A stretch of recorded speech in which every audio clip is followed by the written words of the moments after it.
Hello friends, मैं रोहित सिंह अभी आपके साथ बात करने वाला हूँ दो ऐसे कंपनी के रिजल्ट्स के बारे में। जी हाँ, तो क्वार्टर फोर का रिजल्ट हमें आज के दिन देखने को मिलता है, जिसमें इटर्नल है और आपका एडब्ल्यू एग्री के बिजनेस है। ठीक है, इसके अलावा जो मैं कुछ कंपनी का और जो है मैं आपको शाम को बताऊंगा, लेकिन अभी मैं दो कंपनी के बारे में बताने वाला हूँ। वो है आपका इटर्नल और एडब्ल्यू एल एग्री के बारे में। जी हाँ दोस्तों, एडब्ल्यू एल एग्री का जो रिजल्ट हमें देखने को मिलता है 3:58 पर। वहीं अगर मैं बात करूँ आपसे, तो इटर्नल का रिजल्ट हमें 3:22 में देखने को मिलता है। यानी कहीं ना कहीं हमें इटर्नल का जो रिजल्ट है वो मार्केट आर के अंदर देखने को मिलता है। तो इसके मैं देखूंगा कि मार्केट के अंदर क्या रिस्पांस है, और साथ ही एडब्ल्यू एल के रिजल्ट के बारे में क्या रिस्पांस आता है आपका इनके बैलेंस शीट से, और इटर्नल का भी क्या बैलेंस शीट से रिजल्ट आता है। तो इसके बारे में आगे बात करेंगे। तो बात करने से पहले हमारे चैनल को सब्सक्राइब करना, बेल आइकन को प्रेस करना मत भूलिए, क्योंकि आपकी सब्सक्रिप्शन की हमें सबसे ज्यादा जरूरत है। चलिए वीडियो को शुरू करते हैं।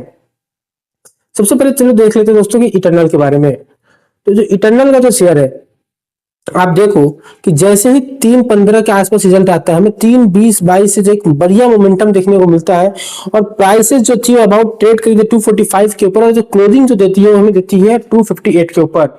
आज के दिन में ओपन होता हुआ तो दिखता है 256। यानी अगर आप यहां से देखोगे तो आपको कहीं ना कहीं आपको लगेगा यार 256 से जो है ना, 256 से तो केवल और केवल इस पर फ्लैट ही तो गया है। 1% का तो है, 2.80%, 2.80 रुपए ही तो बढ़ा है। लेकिन अगर आप देखोगे मार्केट आकर, तो दोस्तों इस पॉइंट्स यहाँ गया है। समझिए बात। तो काफी बढ़िया ग्रोथ दिखाया है कंपनी ने इस रिजल्ट के बाद। तो रिजल्ट क्या है उसके बारे में पहले बात करते हैं, फिर एडब्ल्यू एल एग्री के बारे में बात करते हैं। दोस्तों बता दूं आपको सबसे पहले कि अगर आपको मैं थोड़ा सा निराश पहले ही नहीं कर रहा हूं, क्योंकि इटर्नल ने इस बार आपको ये नहीं दिया है, डिविडेंड की घोषणा नहीं की इटर्नल ने, लेकिन आपका एडब्ल्यू एल ने एग्री ने आपका डिविडेंड की घोषणा की है। तो सबसे पहले इटर्नल वाले देख लेते हैं, इटर्नल का क्या फिगर आपको हमारे सामने आता है। तो अगर इटर्नल की अगर हम देखने की कोशिश करें, तो इटर्नल का जो है कंसोलिडेटेड फिगर जो है, वहां पर अगर आप देखोगे तो कहीं ना कहीं सारे आंकड़े करोड़ के अंदर है। तो जहां पे 16,600 करोड़ से कंपनी पिछले क्वार्टर से इस बार 17,600 करोड़ तक पहुंचाती है। यानी कहीं ना कहीं कंपनी 1,000 करोड़ अधिक जो है आपका ये दर्ज करती है, मतलब क्या बोले आपका जो रेवेन्यू जनरेट करती है। और वहीं अगर मैं बात करूं आपसे, तो ईयर ऑन ईयर बेसिस पे कंपनी 21,000 करोड़ से 55,000 करोड़ पे आती है। तो ये इतनी अच्छी बात होगी, तो ऑब्वियस सी बात है कि हमारे जो शेयर मार्केट के अंदर इसका रिएक्शन देखने को मिलेगा, जो कि कोई नई बात नहीं है और देखने को मिला। वहीं अगर हम आगे बात करें, कंपनी के एक्सपेंस के अंदर भी अगर बोला जाए तो बढ़त कंपनी ने दर्ज की है। देखिए देखा जाए तो कंपनी ने अगर बोला year on year basis 55,145 crore रुपए खर्च किए हैं 55,760 करोड़ के अंदर। अब पिछले साल कंपनी ने 21,300 जो है आपका में से 20,600 करोड़ रुपए खर्च कर दिए थे। यानी बोला जाए तो ईयर ऑन ईयर बेसिस पे कंपनी के पास जो है वो पीबीटी जो है वो कम ही बचता है। यानी कंपनी के एक्सपेंस के अंदर भी बढ़ोतरी हमें देखने को मिली है।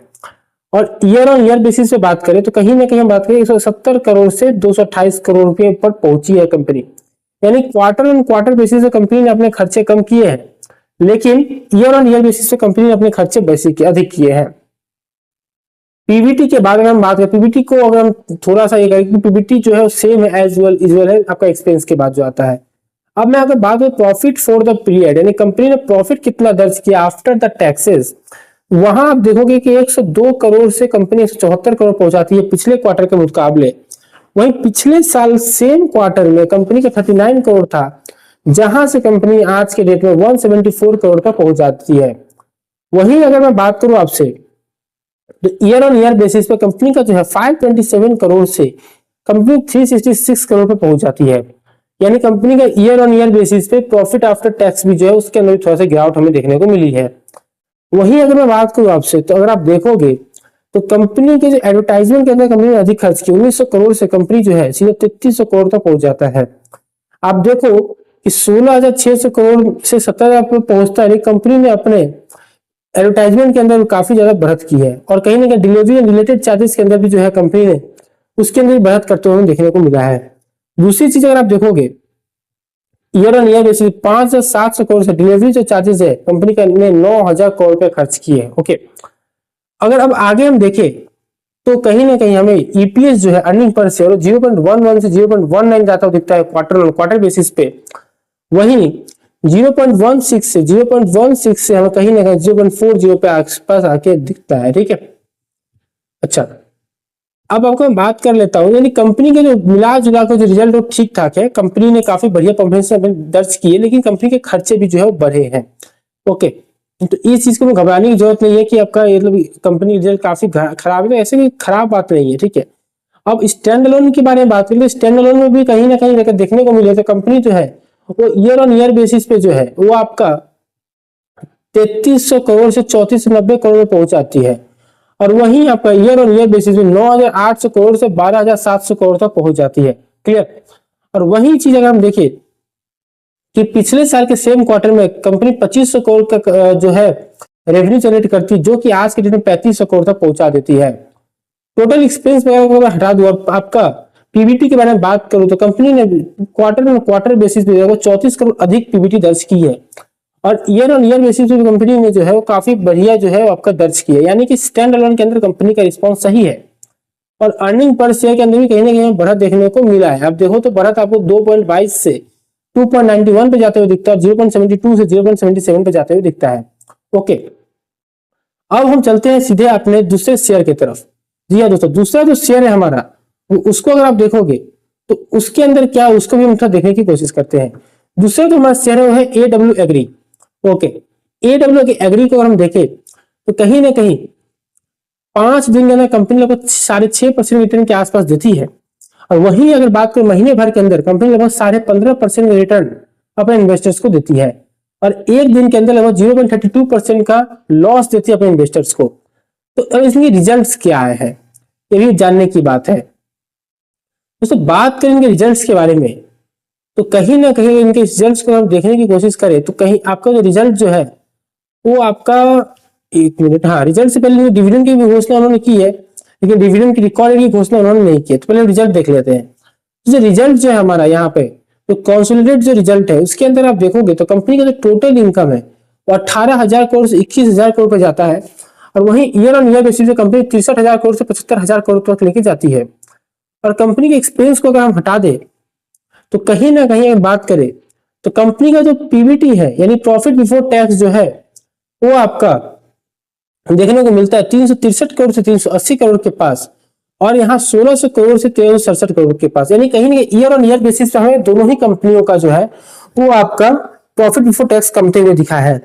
और प्रॉफिट अगर आफ्टर टैक्स के बारे में बात करें तो प्रॉफिट आफ्टर टैक्स जो है वो आप देखो 261 करोड़ से 269 करोड़ पे जाती है, और यहाँ 1163 करोड़ से 990 करोड़ के ऊपर जाती है, यानी कि ईयर ऑन ईयर बेसिस पे कंपनी का प्रॉफिट आफ्टर टैक्स के अंदर भी हमें गिरावट दर्ज होता हुआ दिखा है। ओके, अब अगर हम आगे चले तो कंपनी का जो यहाँ पे ईपीएस जो बात करें बेसिक एंड डाइल्यूटेड जो है वहां पे कंपनी 2.08 से 2.26 पर तो गई है, लेकिन ईयर ऑन ईयर बेसिस में 9.43 से कंपनी जो है आपका 8.05 के ऊपर गई है। ओके, अच्छा उसके बाद अच्छा ये अडानी विल्मर के नाम से जाना था, मैं पहले बता दूं आपको। अच्छा स्टैंड अलोन के बारे में बात कर लेते हैं। स्टैंड अलोन भी कंपनी का जो है देख लेते हैं, उसके बाद बात करते हैं आगे कंपनी का क्या रिस्पॉन्स है। तो स्टैंड अलोन की तरफ चले जाते हैं। जी हाँ, स्टैंड अलोन जो है हमारा उसमें अगर हम देखें तो 17,986 करोड़ से कंपनी 20,741 करोड़ पे जाती है। वहीं अगर मैं बात करूं ईयर ऑन ईयर बेसिस पे, अगर वही मैं बात करूं ईयर ऑन ईयर बेसिस के ऊपर तो कंपनी जो है 61,000 करोड़ से 72,000 करोड़ के ऊपर जाती है। और